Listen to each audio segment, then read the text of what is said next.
TTT Live. We are about to take you over to the Diplomatic Center in St. Anne's for an address to the nation by the Prime Minister of Trinidad and Tobago, Dr. Keith Rowley. This broadcast is being brought to you on TTT Live, Chalk City 91.1 FM, and TTT Live online. Over now to the Diplomatic Center.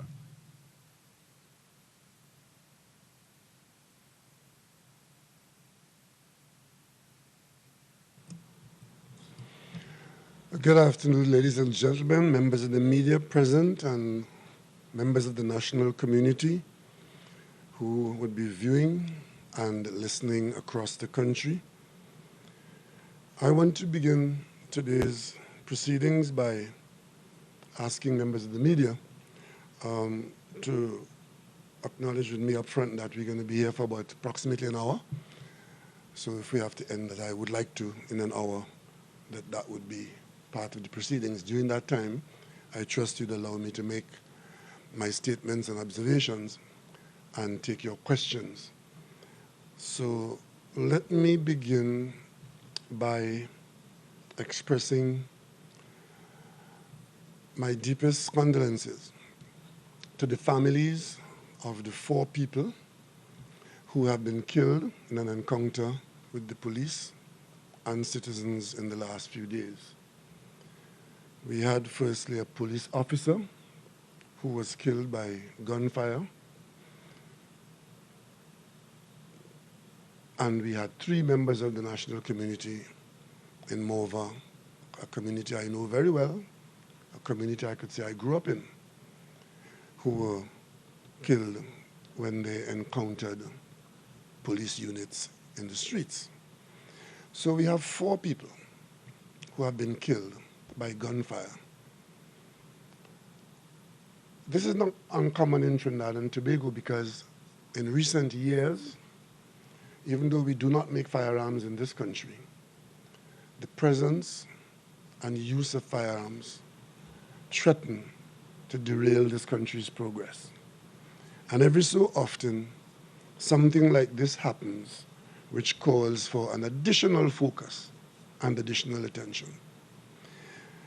We have seen members of the communities around the country expressing themselves in outrage, in anger, in sadness, and in hope. Anger that it has been too prevalent, killings by police officers of civilians in the national population. Sadness that it brings pain from the loss of people who have been killed. Hope that justice would be served for all those persons who deserve justice, and that we would find a way out of this situation where our young people in particular would not be resorting to the kind of mob behavior, or worse, organized by the criminal element in the search for justice or revenge. There's a big difference between justice and revenge. Justice requires that persons who have been wronged should be able to determine that their concerns are met and that there is a certain amount of recompense. But for justice to be served, there's the little business of evidence. Evidence is required to be gathered properly to become justiciable. In Trinidad and Tobago, the Parliament looked at this matter before, the whole question of interactions between the police and the national community, which could result in allegations of misconduct of one kind or another, especially if it involves violence and if it involves harm and death. we have a police complaints authority, which has the duty to investigate the actions of police officers, particularly where the outcome has been one of such great sadness, generating such anger. But I would be less than honest with you if I just tell you, leave it to the police complaints authority.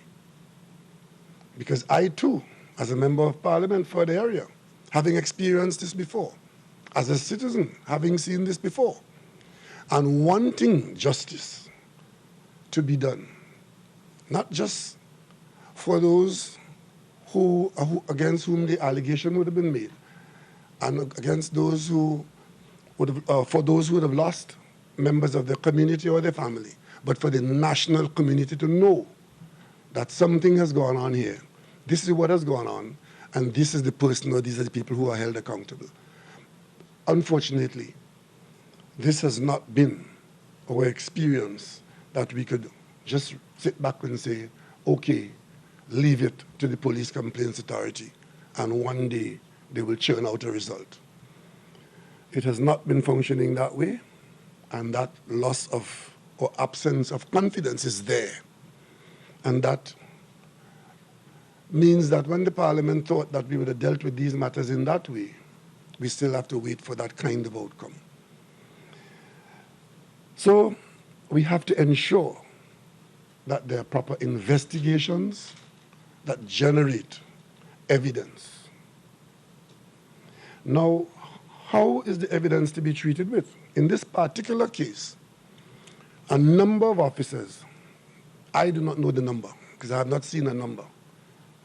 As chairman of the National Security Council, I've been told that there were 2 or 3 of our units that met up in this area and met these young people, and there were reasons to resort to the use of force, and the force resulted in their death. And of course, before, one of our officers were out there, and he encountered persons who shot at him, resulting in his death. So, in this situation, to call for immediate action without the evidence is to call for revenge, as against justice. I believe that all those persons who are calling for justice are completely correct. And I find common cause with them in that. Those who are demanding revenge, I warn against that approach. There has to be a clear distinction between justice and revenge. It is my expectation as Prime Minister of Trinidad and Tobago and as Chairman of the National Security Council that the evidence surrounding all of this will be gathered, and that the evidence will determine who was responsible to be held accountable. And if the process, as is spelled out in the law, as the evidence is collected, does not result in a clear distinction or determination of who is responsible, then the next step of the process is anticipated, and that is a full coroner's inquest to determine where the facts are not clear, to determine who is responsible. We cannot take the position that there are too many people on the scene, so we cannot determine which one. The evidence has to be sought for to its fullest. But ladies and gentlemen, we have a bigger problem, and the problem is this.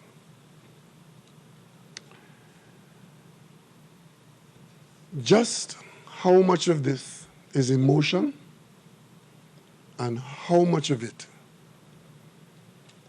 is by prior agenda? I could tell you, I have no doubt that many of the people in the streets who came out demanding justice and revenge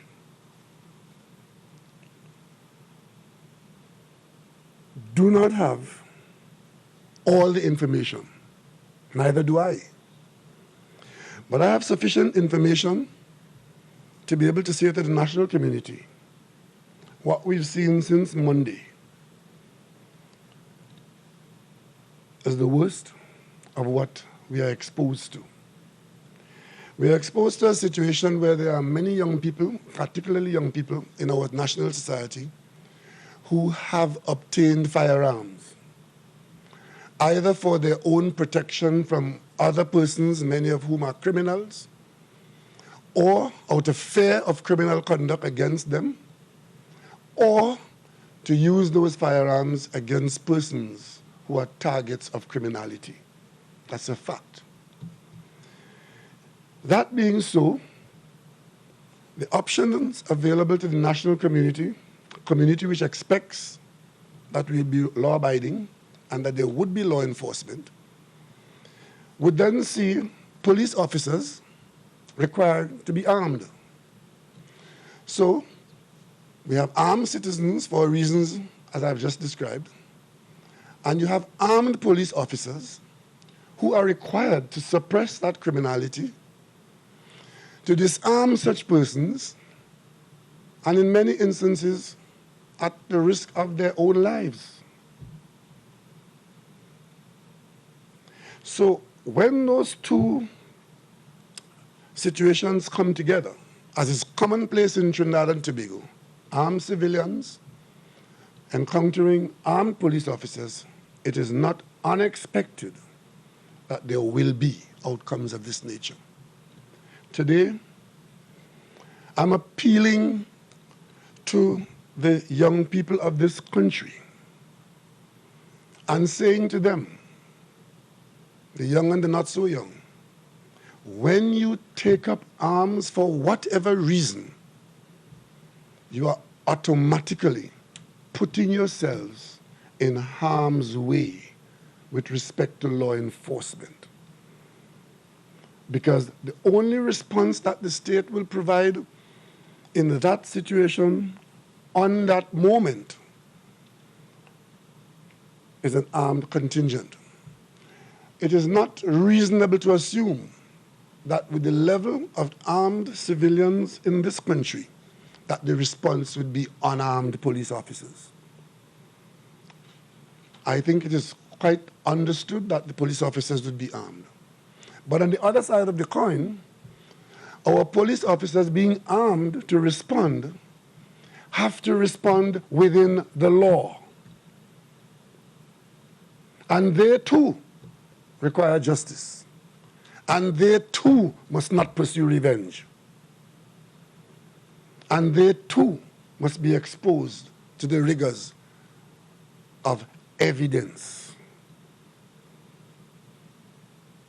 So it has to be dealt with to a completeness where there's justice for all and the systems have to be made to work. It is not only policing that is a response to this problem that we are facing. This problem is deeper, it's older, it's fairer, if that's a word like that, and it's wider. It's chronic in Trinidad and Tobago now, that we anticipate that armed police will go out to respond to armed civilians in various communities. I want to tell the national community that what we saw, the spontaneous and sporadic fires in the streets and the in-your-face responses to the police officers was organized. But that doesn't change the story that we have the problem of firearms in our community to be used for a variety of purposes and armed police officers who are required to eliminate that. Because the state pays attention to safety and security, we have gathered prior to the street marches and the street fires some information that this was being organized by persons known to the police. But there's a difference between information and evidence. But the information we had made us aware of what was being organized and who was organizing it. I trust that eventually, somewhere along the way, that information will evolve into evidence so that persons who threaten the national safety, security, and well-being will also be brought to justice sometime, somewhere. I've heard it said that the government, which I lead, has some responsibility for most of the people who have taken part in the street protests. And let me make it very clear. In our country, this free country, there's absolutely nothing wrong. In fact, there's provision in law for protests, march. But it has to be done in a particular way, within the law, and certainly without the use of violence and destruction. So those who want to protest because of how they feel or because they want to draw to the attention of those who are in the authority in the country, that is protected by law, and there's nothing wrong with that. When it turns to violence and destruction, then that's a different story which cannot be encouraged and which cannot be ignored. So for those who have a hand in organizing this, what in effect they're contributing to this chronic situation is a worsening of an already bad situation. And to them, we say, run your run. Those persons I'm talking about there, some of them are 2x4 politicians. Some of them are hardened criminals for whom crime does pay. But I was saying that it was being said that there was some political shortcoming on the part of this government which caused this to have happened. Let me address that in this country and remind this country that this is the country of live sport. This is the country where government started out spending $6 million in a program called Live Sport, spent over $400 million, and created a criminal network that still haunts this country, which made it easy to organize what you saw there last few days. Many of the same players are at work, but I'm not the police. And as for ignoring the constituencies that support the PNM where this ought never to have happened, according to some people, let me remind you all that in 2004, the government of the day, like most people in this country, like the government before, saw the potential for this kind of outcome, where misguided inner city youth, ill-prepared for the workplace, angry at their circumstance, deprived of opportunity, discriminated against by some, we saw the potential for this kind of development. I was in the parliament, I was in the government. There was a pilot project that was done in the said Laventille area to determine how we treat with this so as to prevent this from being the outcome. The outcome being that if people behave the way they behaved in the last few days, then nobody in this country benefits and everybody is a loser. Whether you live in Charlottesville, Carapichaima, or Cedros, if this is what is going to happen in your country, everybody is a loser. And we saw that potential. And that pilot project predated 2004. The government of which I was a part put in the development program that year the funding of that program to arrest this potential, to nip this in the bud by special programs. This is one of those situations which fall under the maxim that special problems require special solutions. And that was in the budget. It was in the development program passed the lower house. When it got to the Senate, a certain Wade Mark saw it and took issue with the fact that the government of the day was embarking on a special response to inner city youth, black people in particular, who occupy these areas in the country. The young black youth who was underperforming, available for the criminal element to recruit, not developing the skills to participate in the economy, and creating an environment in which the very home and the community was being deprived of services because those who provide service to the rest of the country would ignore those areas because of the fear of crime. There was an objection to that program. I stood alone in the parliament, and the Hansard will bear me out. I stood alone in the parliament to defend that program. I was called a racist because I was defending black people and programs in the parliament, in the development program for black people. I was called a racist. My own colleagues determined that it was a misprint to pacify those who objected to the program. And the program was abandoned. That was 16 years ago. I have no doubt that some of the young people who were on the streets 2 days ago and who are still talking about going on the street, some of them were born about that time or they were very young at that time.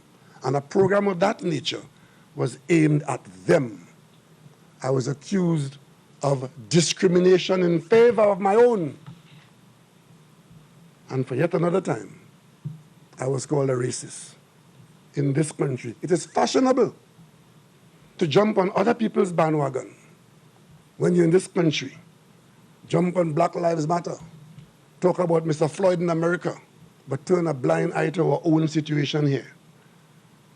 The parliament came under such a severe attack for a program like that the program was abandoned. So when my colleague talks about what the PNM didn't do for the PNM supporters in Laventille, I want to remind her it was her opposition to this program meant to head this off 16 years ago that might have created the 20-year-old that was in the street threatening to kill the police last week. The intention was that we could have steered them away from that. But what did I do when I got the authority of this country? I became Prime Minister in this country September 2015. By October 2016, this government initiated a program in Laventille. It was called the Morvant-Laventille Initiative. And the intention was to break the cycle of violence and the lost youth. It focused on 25 schools in the greater Laventille area, 20 primary schools and 5 secondary schools. And we brought them to the Queen's Park Savannah at the grandstand. And I, as Prime Minister, addressed them and asked them to be the change that will change what was happening, that was leading to this. And we outfitted them in the jerseys, which they still wear, with the logo on their chest, I am the change. And we're still hoping that they will be the change, because that program, which cost $30 million, 2016 to now, it was disrupted by the COVID lockdown and so on, but the program is still alive, aiming to get the young people before they were lost. That's what we did.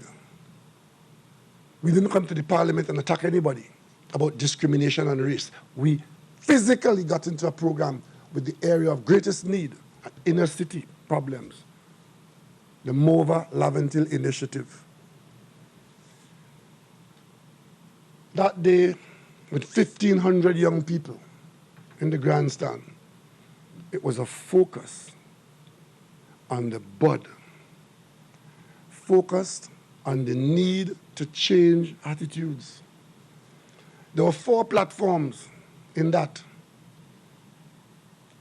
to teach them numeracy and literacy in the 25 schools. Parental involvement was platform number 2 in that program, because these children, many of them, were not getting the level of parental involvement in their care and education. And we set about to nurture that in the program. Infrastructure improvement was platform number 3. Make sure that their school and the school environment, the physical environment, was welcoming and useful. We spent money on that. And of course, we are promoting discipline among the young people. And the results we got after a year or 2 is that the teachers had seen a significant improvement in the discipline in the school, from attendance to behavior. That's what we were doing. That's what we will be doing. That's what we have been doing. And that's where we have gone, to treat with this never-ending supply of persons who see little hope in a wider national community where they are not treated as fairly as they would like, as they think, and as they should be. So today, we have 4 dead people, many grieving families, and a bruised nation. I'm sorry, 5, because during the I'm reminded it's 5. During the disturbance, a 5th person got killed. So 5 dead people and a number of families grieving for the loss, and a bruised nation looking to the future, hoping that this would be a thing of the past. But as long as we are awash with firearms, and there are individuals in the community who believe that they could engage the police in a firefight, and we do have young men who believe that they can engage the police, we say to them in the national community, that is a war that you will not win. And that is a war that you should not declare. The police is not your enemy. The police is the protector and the server of all. And I want to say to those who are law-abiding that you, like me, we have an interest in the police not being the enemy. And we have every benefit to be had if the police is viewed as the protector of our peace and safety. So all those who have been laying threats to take police life and so on, I ask you to think again, because that is not a response. That is revenge and not justice.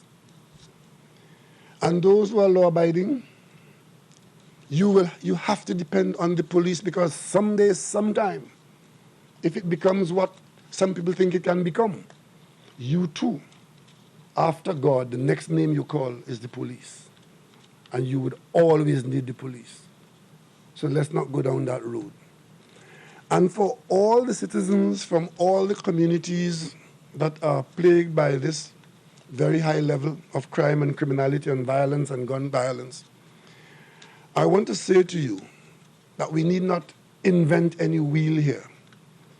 We would have seen how in one particular Caribbean country where this same kind of problem existed with the underprivileged. And the underprivileged fell under the control of the well-resourced and adventurous criminal element. And the outcome of that was that they created no-go areas in that city where the police did not patrol and would not respond to persons who required policing. And that ended very badly for those communities, those people, and that country. I will say to Trinidad and Tobago that the government of Trinidad and Tobago ought not to and will not allow that to develop in Trinidad and Tobago. But having said that, the resolve to ensure that that commitment is kept would bring us face to face with those for whom that kind of development is success.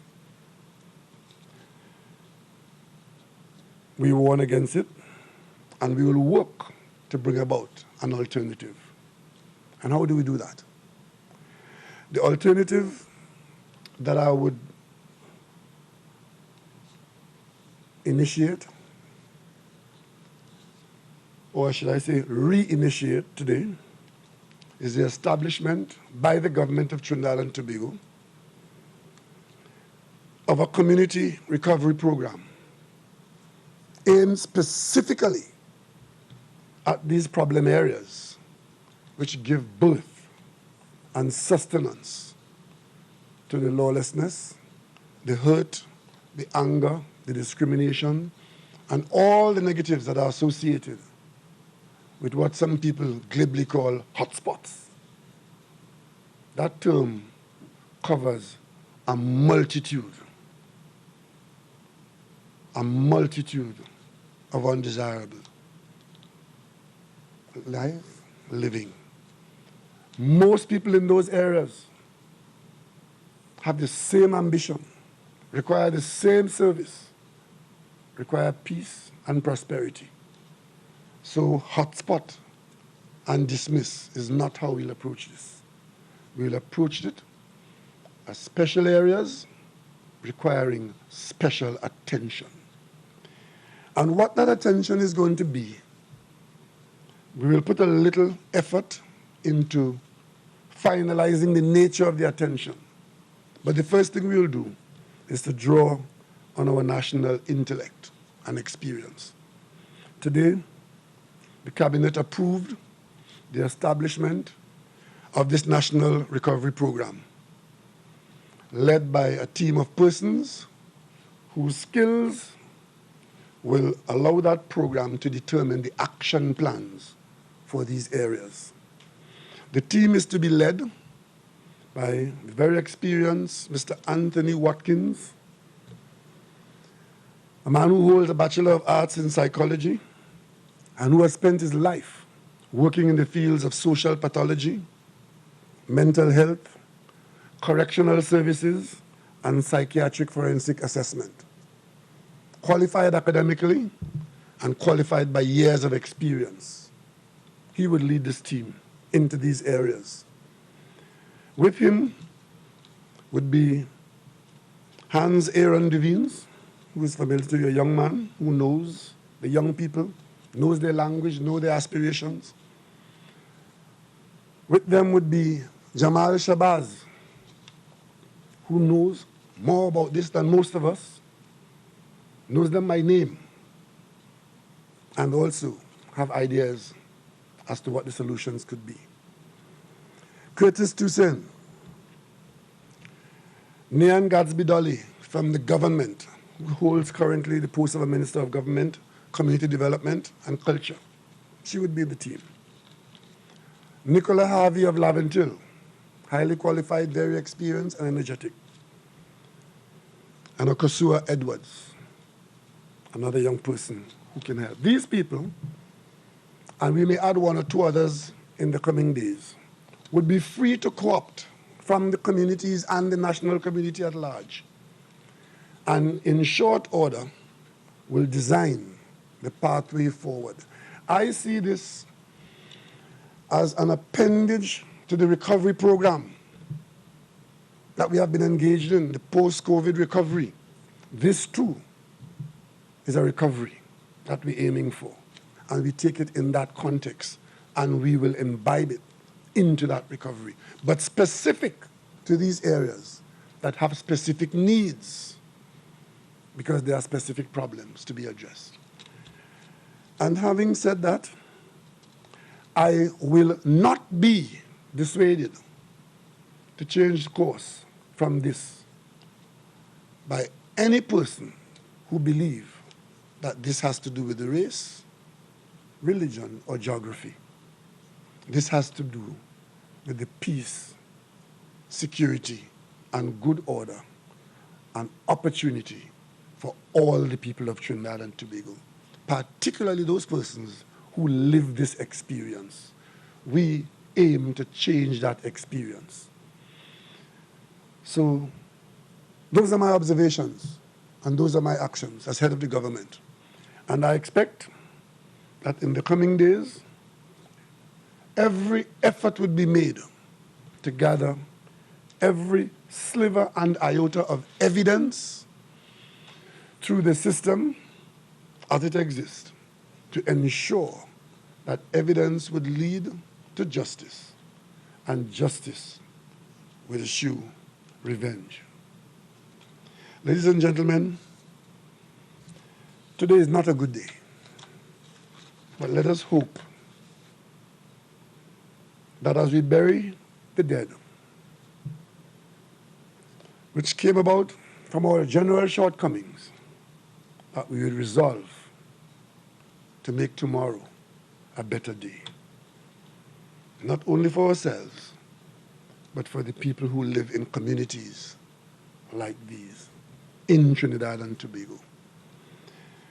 I expect that the police, the DPP, who has the authority for a coroner's inquest, I presume, or whoever is involved, if it comes to that, if there is a lack of clarity at the first pass, we expect that there would be such development. Every avenue of law enforcement based on evidence and fairness to exonerate and to hold accountable in every situation. To have justice for the police officer and for the families who have had to face that outcome. Justice cannot be a one-sided thing, ought never to be. Justice is blind with a scale of balance. If you have any questions on this development, which is the focus of today's press conference, I will take them now. Is there a timeline for the PCA to do its job, or is it? As Prime Minister, I have absolutely no control over the PCA. The PCA has been constructed and operates as an independent body. So the most I can do is look to the PCA to carry out the mandate given to it by the Parliament. I can't get involved. I can't make requests of the PCA. As a matter of fact, one of the calls that we heard at the beginning of these developments is a call for the PCA for an investigation. There didn't even have to be a call because the PCA exists to step in and conduct an investigation in this way. So the call is just to make sure that it is heard and that it is done. But I have no involvement in that. So what happens so often? You talked about if there is a lack of clarity at the end of the investigation. So what tends to happen so often is that these investigations go on for such a long And this is why I am saying that all persons involved in dispensing that justice ought to be cognizant of the need to move with alacrity to ensure that the population's hurt is solved in a timely manner. If it is when it is delayed that the population loses confidence in the systems that we are bound to operate under. There was a time when we had no PCA, and we would have situations like this, and there will be investigations, and we'll have coroner's inquest here and there. But to rectify that, we created a PCA, meaning that if there's police misconduct, we want to know, and we want to know now. So I'm not here just speaking to you as reporters or to the person listening in the street somewhere. I'm speaking to those who have the authority to expedite and accelerate. Because failure to do so is to allow the wound to fester and to allow those who want to mislead, to misguide, to have an open field in which to operate. Good afternoon, Prime Minister. Well, with regards to the PC, are you considering, or is the government considering going Parliament to increase the resource allocation and give the PCs I some know, more teeth? I know of no resource shortage, which is to prevent the gathering of evidence in this situation. The PCA has, said that it is under-resourced, and, for the year there have been 43 police killings, an 86% increase over the last year, and none of these matters have resolved. All this contributes to that lack of... Well, I'm sure we can always do with more resources, but we usually have to respond, right, in some element of prioritization. This is a priority, right? This is a priority. And if additional resources are required, and they're requested, and I mean resources that the government could provide offhand, those resources could be made available. But the responsibility needs to be discharged. Uncle, in regards to, trust and confidence in the police service, part of the concerns is the use of force of the police. Yesterday we saw them use a chemical weapon, they used tear gas against what was fundamentally peaceful protesters. What is your opinion then of the way you see the public perceives the police, and if the police is, with their response, compelling, increasing that feeling, that sentiment in the public? Well, this is what we don't want to be going down that road that we are on. Recently there was a national poll done, and I was very pleased to see that, given the recent work of the police, that the general population was reposing greater confidence in the police, and the percentage of persons who were trusting the police was increasing. Because that was one of the things that we were after for many years. We want the population to trust the police. We want the police to zealously guard that trust and to use it in a way to build further trust. And these kinds of developments need to be ventilated. There need to be an outcome so that that trust could be preserved. In the absence of an outcome which is clear to the public, whatever the outcome is, I don't know what the outcome is going to be. I'm not the investigator. But there has to be an outcome of a process that is acceptable. And that outcome should pacify all of us and allow the police to preserve its trust. If there are police officers who the process has identified as having questions to answer, we need to know that. On the other hand, if it is not so, we need to know that too, right? And that's where we have to head. What cannot be acceptable is persons wanting to take the law into their own hands to get justice or to get revenge, especially if there are ulterior motives to it. Mr. Prime Minister, Jesse Ramdale from CNC3 News here. There are some reports that suggest warring gangs are prepared to come together to launch attacks on the police and add to the chaos. Are you concerned about this? I am very concerned because, you see, before that, the very fact that you've identified them as gangs, warring gangs, we are very concerned about the existence of gang activity in this country. And we've taken certain kinds of steps to try to suppress and eliminate it. The fact that we are having to accept that they are gangs is bad enough. The gangs, if they exist as they do, if they identify the police as a common enemy, then what is happening here would be a worsening of a bad situation. It is good that they come together, but they ought to come together to stop killing one another and therefore not requiring the police to come at them. Because much of what the police is doing is responding to gang activity. And therefore, if there is to be a solution, the solution is not the gangs come together to fight the police or to kill the police. Because we as a population, largely of law-abiding people, we will have to have the police. And if they are armed, the police also will have to be armed to protect the population and to protect themselves from other armed people. So coming together is not a bad thing. What is required now, the next step, is to put down this life of crime and to stop looking for your future out of a barrel of a gun. So if that is the first step in that direction, then it's a good thing. If it is a coming together to take up arms against the police, then it's a very bad thing that should concern all of us. And piggybacking off of that point, right, you alluded to the fact that law enforcement had access to intel, but were you satisfied with how they managed to respond to the situation, knowing that they had intel available to them?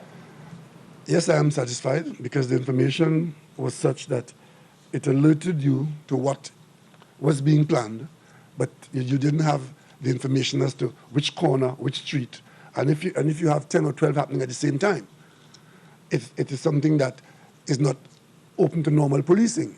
But given that it happened in that way, as per the info that we had, the police was able to respond very quickly in most situations and kept it under control. I could tell you, had the police not been able to do that, what was anticipated by the organizers was a far worse situation. And the police did their job, right, to prevent the organizers from having a worse situation. Yes.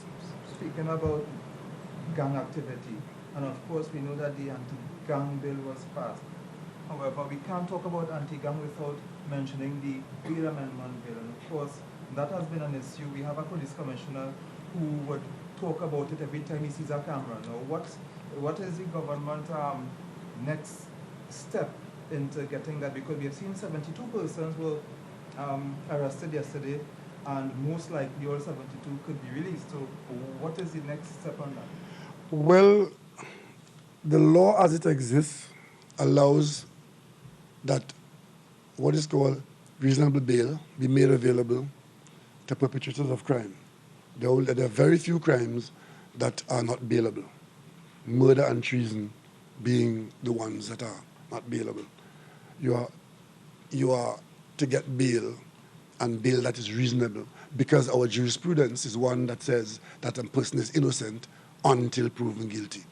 However, given the fact that there's a revolving door situation as you described, where a person could be held for a crime, especially a violent crime, especially the one involving a firearm or even an assault weapon for that matter, and such a person accessing bail and is back out in the street to get another firearm or the same firearm and commit an offense, that is what causes us to want to tamper with the bail system, saying that you ought not to get bail if you are held for that offense. Unfortunately, in the passage of laws in our parliament, only a certain amount of votes are required to change that law. The government never had those votes because the opposition never supported that while we were in opposition, in government. We did support it when they were in government, and it did bring about a certain amount of usage by the police. And given the involvement of more persons and the prevalence of assault weapons becoming a bigger threat in the country, we thought that we made the effort in the parliament, we made the effort.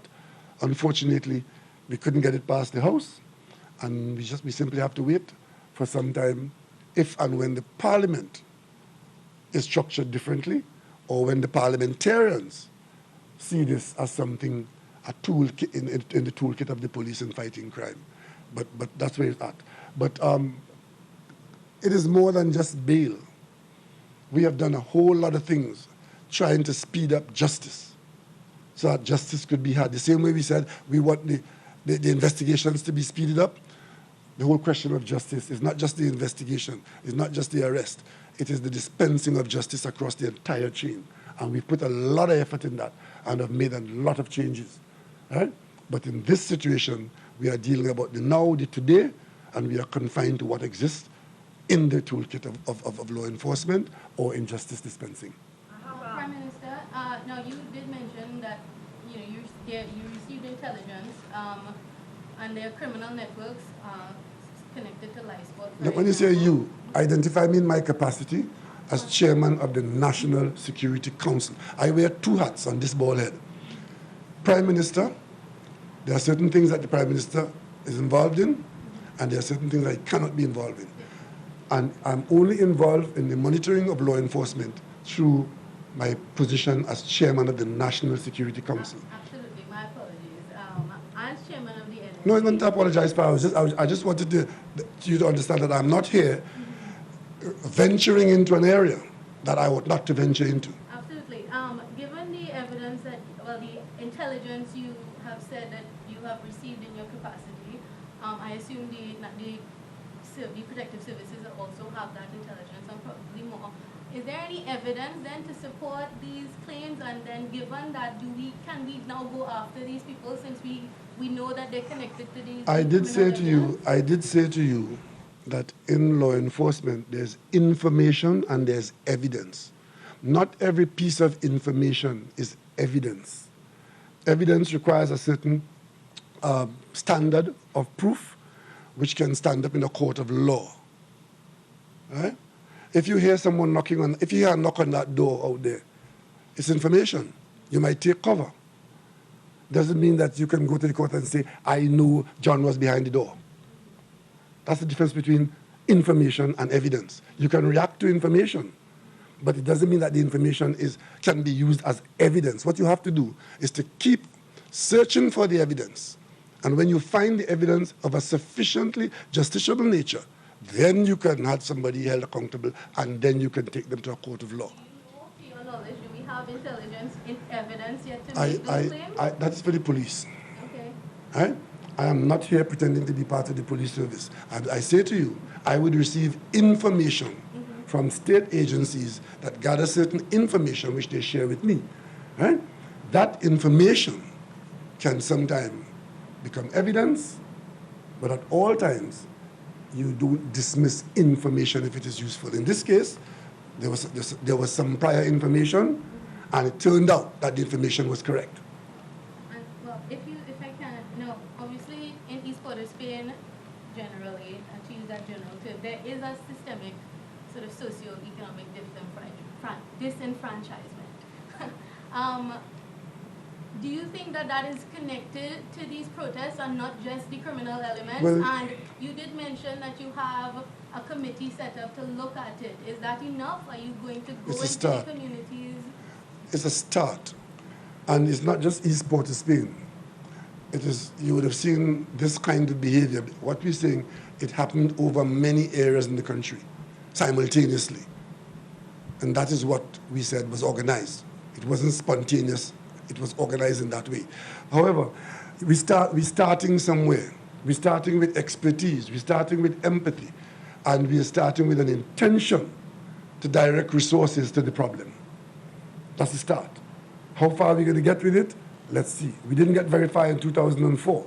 But this time, right, then there is to be a greater commitment. Dr. Rowley, based on what we've been hearing on the ground by some of the protesters themselves, is there any evidence to suggest that some of the activity was as a result of politicians having any sort of involvement, any direct involvement in it? I do not want to speak for the police. What I can tell you that in this situation and prior situations, that there is evidence of persons with political ambitions associating with the criminal element. That evidence exists. How it is used is another story. How successful they are is another story. And who they are is a matter for the police. Can I ask a question here? Well, two questions. Is the critical component of the government's policy or program that you are setting up, is a critical component going to be making sure or mandating that the police protect the law-abiding citizens in these communities? Because so often, when you see the protests, part of the narrative that goes with it is that why aren't people protesting when their own people are dying at their hands? Like when the 2-year-old girl died, why was there why wasn't there a similar outrage? And one of the things that people say is that people are afraid. The law-abiding members in those communities are afraid to separate themselves, to speak out, to distance themselves by virtue of their behavior from the criminal element, so that they join the protest sometimes. They feel that they need to join it to save their own lives. And therefore, whatever opportunities that the government is going to put there, the law-abiding people have to be motivated to get to those opportunities. Because if walking from point A to point B is going to get you killed, then there's no sense in putting a school at point B and saying, well, you know, you have something there and you can access it. There must be protection for the law-abiding people so that the gang culture does not become dominant, the dominant culture. Well, that is the objective, but the nature of the problem is as you have described. There is fear, and the question is fear of whom and fear of what?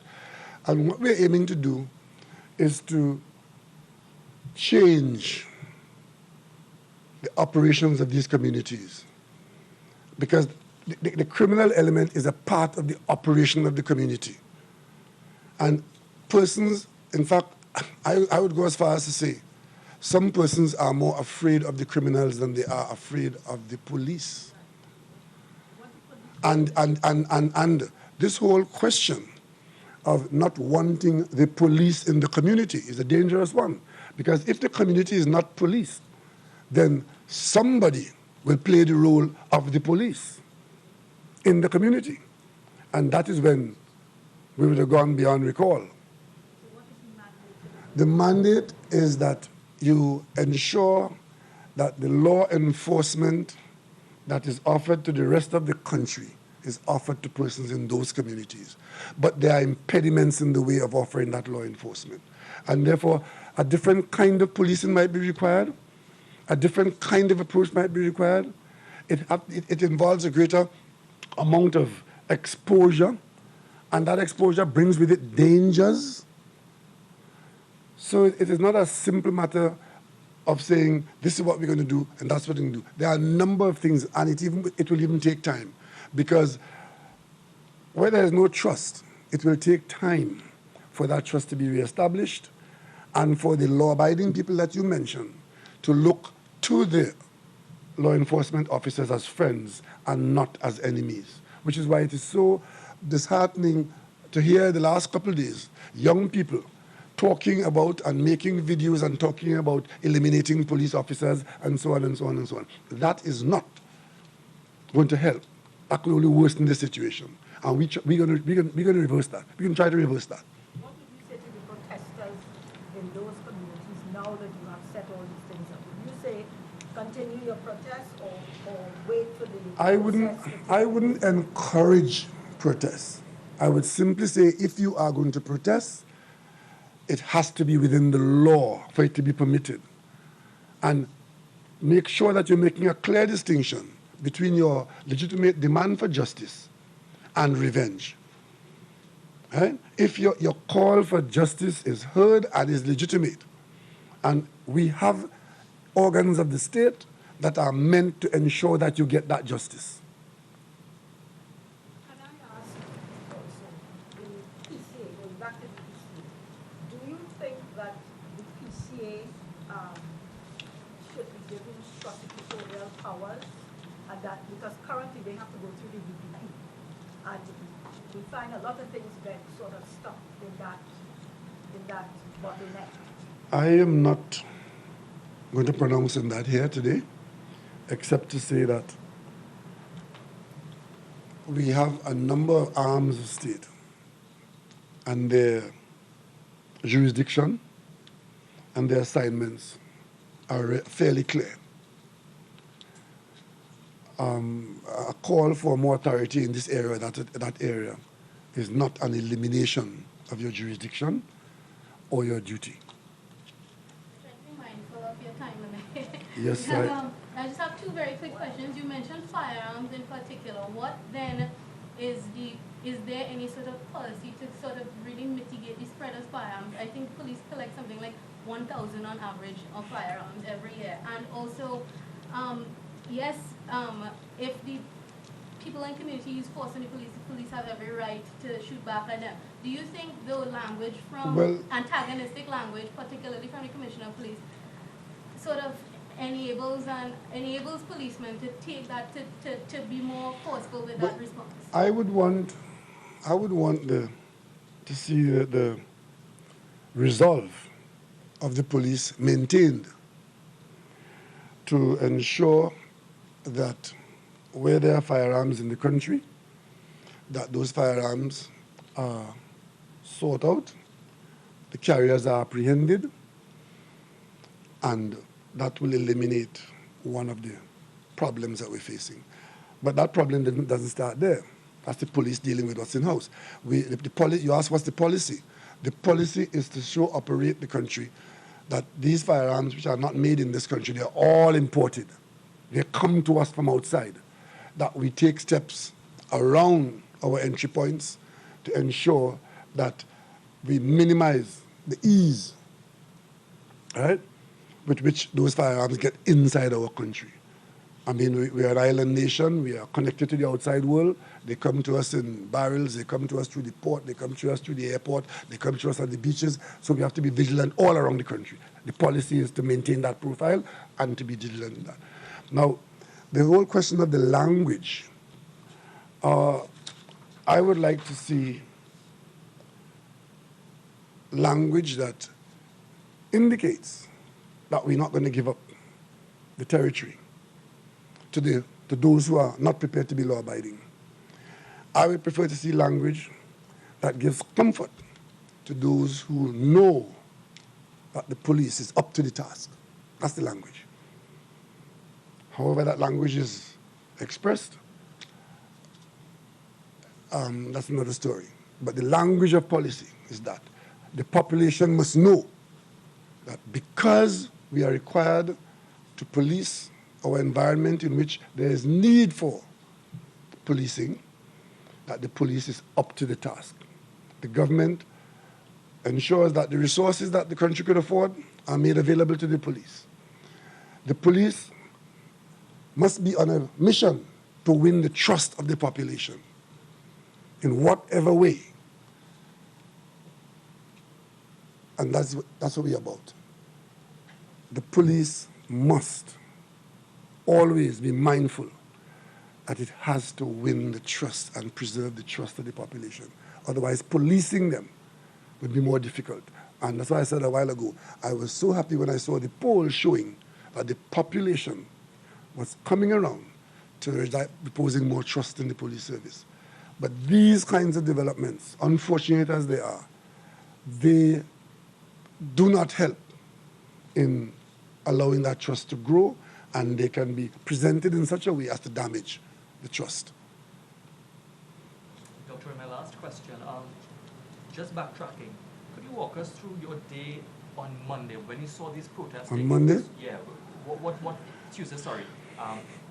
Where were you? What were you doing? What were your initial thoughts? Monday, I was in Tobago. Tuesday. I was in Tobago on Monday. This thing started, the killings took place when? Over the weekend, right, yeah. And it ended with the lady the young lady in Beetham. Monday I went to a funeral. It was a very reflective day for me. It was my wedding anniversary. I was married for 35 years, and I felt good about that, to the same wife. And so I felt good about that, but I was also burying one of my best friends who had lived a full life and had contributed a lot to the development of Tobago and Trinidad and Tobago. So it was a reflective day. But in the back of my mind, in Tobago, and on my phone, I was in Trinidad, because this is what was happening here. I got back here Monday night. Tuesday, we started getting these street actions. And what I did, I allowed the Minister of National Security to speak to the issue. And then I allowed the Commissioner of Police to speak to it, because these are the people who have the responsibility for responding to those developments. but I was present all along. As a matter of fact, on night before last night, I met during the night with the heads of the departments, Commissioner of Police, Minister of National Security, Chief of Defense Staff, Head of the SSA, because I'm integrally involved in the information, the response. And I indicated that I would do what I'm doing now. I didn't just run out there at the first hour and started trying to talk about what I do. I'm here now talking about what I know about, and I've had a view of how it has turned out. And I'm hoping that the response from the government to the people who are hurting, all of them, would be one of conciliation. We've heard you, and we are prepared to take action. Action that returns us to the seat of the problem. And for those who believe that this is an opportunity, that you would know that you will be discouraged. And we move on from there. Thank you very much. Thank you.